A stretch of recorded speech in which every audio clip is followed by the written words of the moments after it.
All right, we are recording, so Go.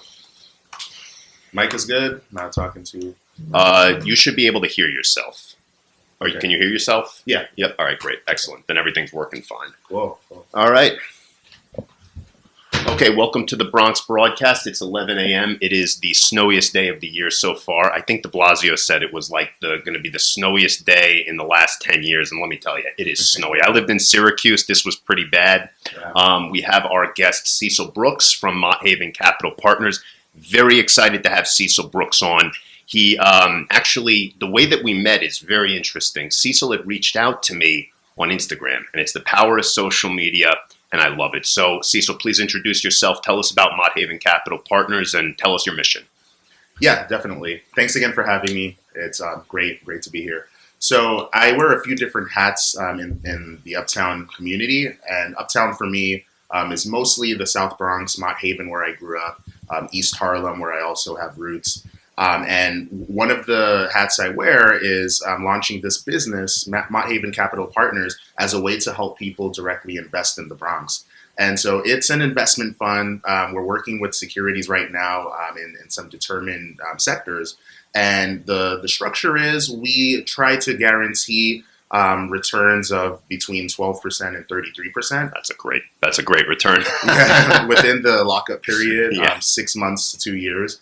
And once you have your profits, we try to help you pick a nonprofit, preferably based in the Bronx or Harlem, the general uptown area, so that you can park your cash, have a place that's much, better than a bank, much better than 0.001%, and you get to help people who are doing good things in the Bronx. That's great. So we don't really have to depend on crowdfunding, donations. This hopefully is something that can outlive me, outlive an economic cycle, and more people should hopefully get the idea to start something like that. Excellent. This is a very important mission.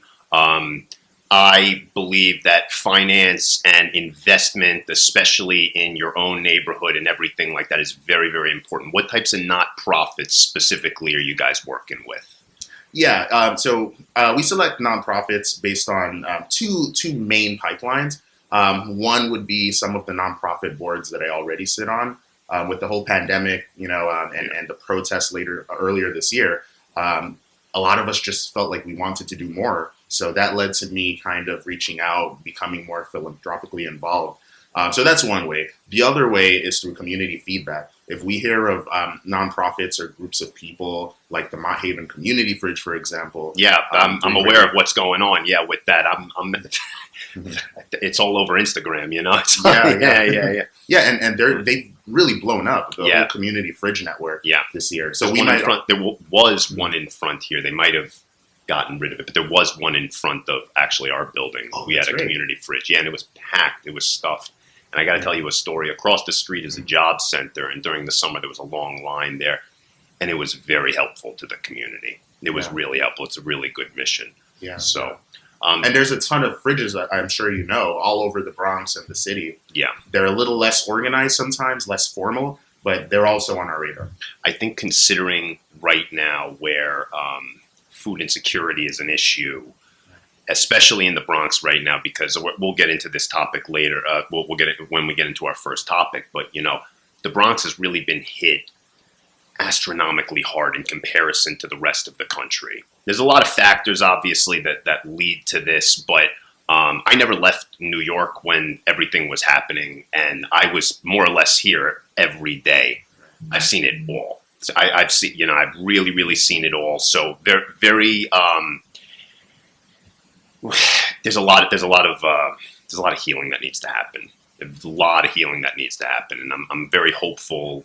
I'm an optimist, so I'm very hopeful that in the future things will come about. So since we're kind of getting into our first topic already, as I mentioned, we have 3 topics. If we can get to the third topic, that's great. Kind of a loose agenda with our show. We expect to go into tangents and kind of talk here, this, that, and the other thing. But I'm pretty good at keeping with time.